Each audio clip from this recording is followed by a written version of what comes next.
అందరికీ నమస్కారం అండి. ఈరోజు ఇంకో మంచి కథ తెలుసుకుందామా? పెనుమాక వసంత గారు రచించిన 'చావులో సుఖం' అనే కథను విందామా? ఈశ్వరమ్మ నిన్న పోయిందంట. ఇయాల ఊరికి తెస్తారట. ఊళ్ళో వాళ్ళకి చెప్పింది సత్యమ్మ. అవునా? మొన్ననేగా వచ్చి ఊరికి అందర్నీ పలకరించిపోయింది అంది కోటమ్మ. అయ్యో! ఇంతలోనే ఏమైందని అందరూ చెవులు కొరుక్కుంటున్నారు. ఇంతలో వ్యాన్ వచ్చింది సిటీ నుండి. వ్యాన్‌లో నుండి ఈశ్వరమ్మను తీసి సొంతింటి వరండాలో పడుకోబెట్టారు.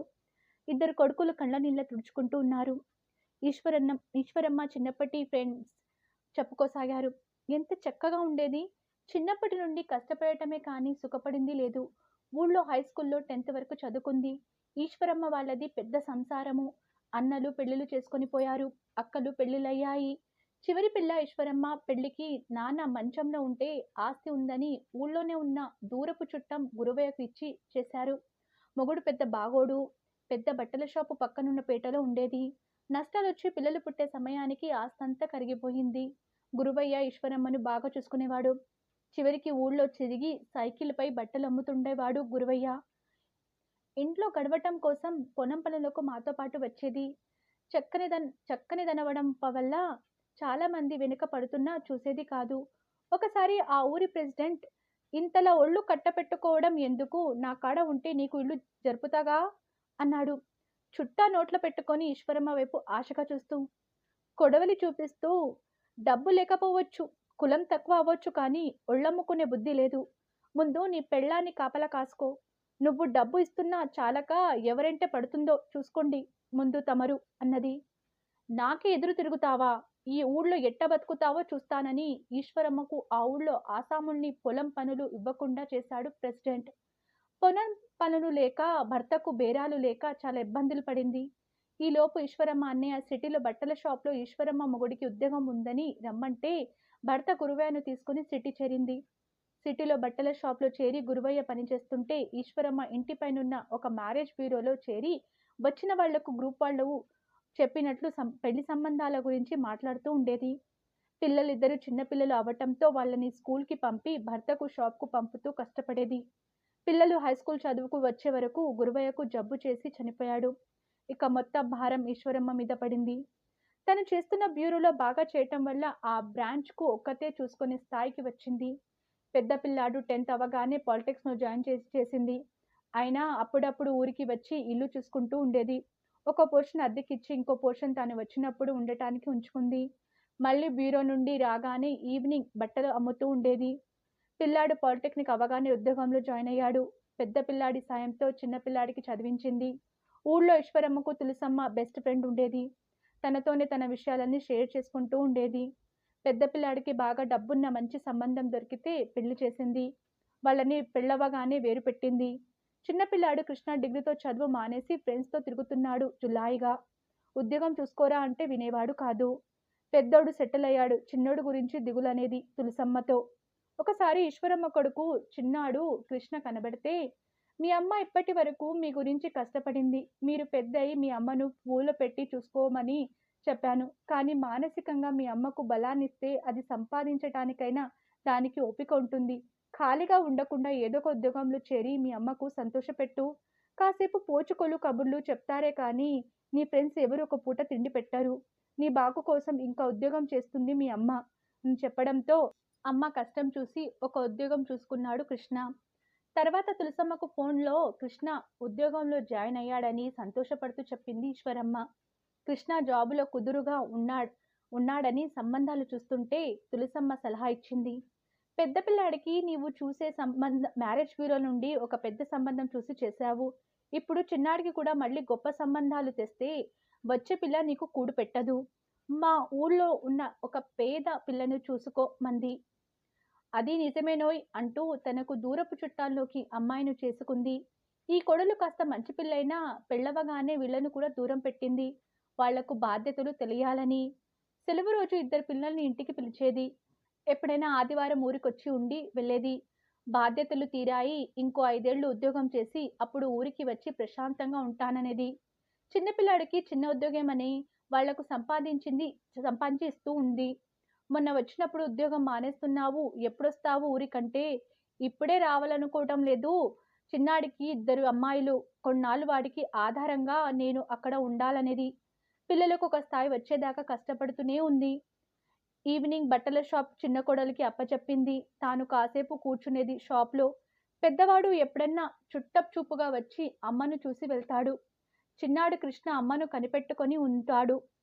పెద్దాడు పిల్లకి పెళ్లి చేశాడు. పిల్లాడు చదువుకుంటున్నాడు.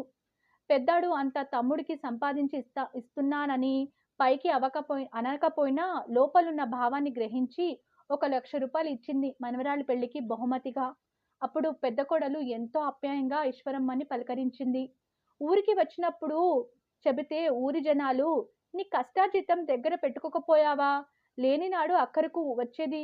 పెద్ద కొడుకు బానే సంపాదిస్తున్నాడుగా ఈశ్వరమ్మ అన్నారు. ఇప్పటి పిల్లలకు మనం ఇచ్చే డబ్బు వల్ల మనకు విలువ ఇచ్చే రోజులు వచ్చాయి. కానీ మా అమ్మ నాన్న అనుకునే రోజులు పోయాయి. నిజానికి వాడు ఎప్పుడూ ఇవి చేతిలో ఉంచుకో అమ్మా అని ఒక రూపాయి ఇచ్చింది లేదు. మా ఇంటికి వచ్చి 4 రోజులు ఉండమ్మని అననూ లేదు. ఇక పైన అత్తయ్యగారు మన దగ్గరికి రారు, చిన్న కొడుకు దగ్గరే ఉంటారని కోడలనటం. నేను ఎప్పుడన్నా వస్తే నీకు ఎక్కడ లేని జబ్బులు వస్తాయిగా అందమని నోటిదాకా వచ్చిన మళ్ళీ తగాదాలే నా వల్ల అని నోరు మూసుకొని రావటం. నువ్వు ఎంతో కష్టపడి సంపాదించింది మాకెందుకు? నువ్వే ఉంచుకో అమ్మా అనలేడు పెద్ద కొడుకు. డబ్బులిచ్చి మంచి పని చేశాననిపించింది అంది ఈశ్వరమ్మ. ఇక చిన్నాడి పిల్లలకు సంపాదించాలనేది. అప్పటి నుండి పొద్దున పూట సంబంధాలు చూసి వచ్చే కమిషన్లు మళ్ళీ దాస్తూ వచ్చింది. చిన్నాడు కృష్ణ పెద్ద పిల్లకి ఇంజినీరింగ్ ఫీజు కట్టింది. పిల్లకు ఉద్యోగం వచ్చింది. తానే ఒక మంచి సంబంధం చూసి పెళ్లి చేసింది. మొన్న ఈ మధ్య ఊరు వచ్చినప్పుడు ఊళ్ళో వాళ్ళు ఎప్పుడొచ్చి ఇక్కడుంటున్నావు అంటే నా మ్యారేజ్ బ్యూరో బాధ్యతలు కృష్ణకు అప్పచెప్పి వస్తాను శాశ్వతంగా ఇక్కడికి. మొన్న 2 రోజుల క్రితం వచ్చి ఇల్లు బాగు చేయించి వెళ్ళింది. ఈసారి వస్తే ఇక సిటీ పోయేది లేదు. రెస్ట్ తీసుకోవాలి. ఇప్పటికీ చేసి చేసి అలసిపోయాను. గుడికెళ్ళి రావటం, హాయిగా సాయంత్రాలు ఇంటి అరుగు మీద కూర్చొని మీతో పాటు మాట్లాడుకొని ఇంట్లోకి పోయి టీవీ చూస్తూ అన్నం తిని పడుకుంటానని చెప్పి వెళ్ళింది. మా ఊరికి ఈసారి శాశ్వతంగా ఇట్లా ఉండిపోవడానికి వస్తావని మేమనుకోలేదు. మాకు వచ్చినప్పుడల్లా చీరలు తెస్తూ ఉండేది అని ఫ్రెండ్స్ ఏడిచారు. తులసమ్మ ఈశ్వరమ్మకు దండేస్తూ మన పుట్టిల్లు అత్తిల్లు ఇదే ఊరు కావటం, చిన్నప్పటి నుంచి ప్రాణ స్నేహితులు కావటం నన్ను వదిలి ఎట్లా వెళ్ళావు ఈశ్వరి అంటూ ఏడ్చింది. నిన్న పొద్దున ఫోన్లో మాట్లాడింది మీ అమ్మ ఎట్లా పోయింది కృష్ణ అన్న తులసమ్మతో. నిన్న సాయంత్రం షాప్లో బట్టలు అమ్ముతూ కృష్ణ నాకేదో గుండెలో నొప్పిగా ఉందిరా అంది. లేమ్మా హాస్పిటల్కి వెళ్దాం అనేలోగా కిందకి ఒరిగిపోయింది. వెంటనే మా పక్క షాప్లో ఆర్ఎంపీ డాక్టర్ ఉంటాడు. ఆయన వచ్చి చూసేసరికి ప్రాణం పోయింది.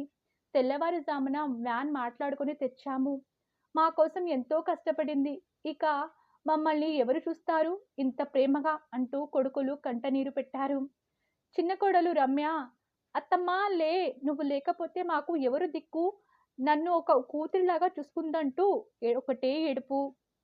ఎప్పుడూ ఒక హ్యాండ్ బ్యాగ్ ఈశ్వరమ్మ చేతిలో ఉండేది. పిల్లలతో ఒరే ఇది నేను పోయినా కూడా నా పక్కనే ఉండాలనేది. దానిలో ఎప్పుడు వాటర్ బాటిల్, ఎవరికి ఎంత ఇవ్వాలి, ఎంత ఖర్చు పెట్టేది రాసి పెట్టుకునేది. ఆ హ్యాండ్ బ్యాగ్ ఈశ్వరమ్మ పక్కనే పెట్టారు. అందరూ ఈశ్వరమ్మ ప్రాణం ఆ హ్యాండ్ బ్యాగ్లో ఉండేదనుకున్నారు. చివరి మన్మరాలు ఆ హ్యాండ్ బ్యాగ్లో ఏముందని తీసింది. అందులో లోపల అరలో డబ్బులు ఎంతని తీసి చూస్తే ₹1,00,000 ఈ డబ్బు ఎవరికైనా అర్జెంటుగా రోగం వస్తే ఉపయోగపడుతుందని నేను ఎప్పటి నుండో దాస్తున్నాను. నాకు ఈ మధ్య తరచు గుండెల్లో నొప్పి వస్తుంది. హాస్పిటల్కి వెళ్దామంటే బోలెడు డబ్బు ఖర్చని ఊరుకుంటున్నా. ఈ లోపున నేను పోతే దినవారాలకు ఉంటాయిలే అని రాసిన చిన్న చీటీ ఉంది. చివరికి నీ దినవారాలకు కూడా నువ్వే డబ్బు మాకు పెట్టిపోయావా అమ్మా అని పిల్లలు ఏడ్చారు. అక్కడి వాళ్ళు నిజముగా కష్టజీవి ఈశ్వరమ్మ. మాతో సుఖంగా ప్రాణం పోవాలనేది. ఎవరి చేత చేయించుకోను, ఎవరి పైసను తీసుకోననేది. అలాగే తన దినవారాలకు డబ్బిచ్చిపోయింది. ఎన్నాళ్ళకైనా పోవాల్సిందే. ఇట్లాంటి చావు ఎవరికొస్తుంది? ఇంకా ఉండి అందరికీ భారమయ్యే కన్నా చిటికెలో ప్రాణం ఇట్లా పోవాలన్నారు. తులసమ్మ కృష్ణ మీ అమ్మ డబ్బు మీరుంచుకొని దినవారాలకయ్యే డబ్బు మీరు ఖర్చు పెట్టండి. ఇన్నాళ్ళు కష్టపడి మిమ్మల్ని చూసుకున్నందుకు మీ అమ్మ రుణం ఇట్లా తీర్చుకోండి. ఈ డబ్బును మీ 4 పిల్లల పేరు ఈశ్వరమ్మ పేరు మీద ఫిక్స్డ్ చేయండి అలాగేనని తులసమ్మ మాటకు తల ఊపారు కొడుకులు. ఊరి మాజీ ప్రెసిడెంట్ వచ్చి చూసి, నిప్పులాంటి మనిషి, తన కట్టాన్ని నమ్ముకుంది, ఎవరి దగ్గర చెయ్యి చాచకుండా బతికింది, ఇది చావంటే అని మెచ్చుకున్నాడు. మీకు ఈ కథ నచ్చితే లైక్ చేయండి, షేర్ చేయండి. మరిన్ని మంచి కథల కోసం మన ఛానల్‌ని సబ్స్క్రైబ్ చేసుకోండి.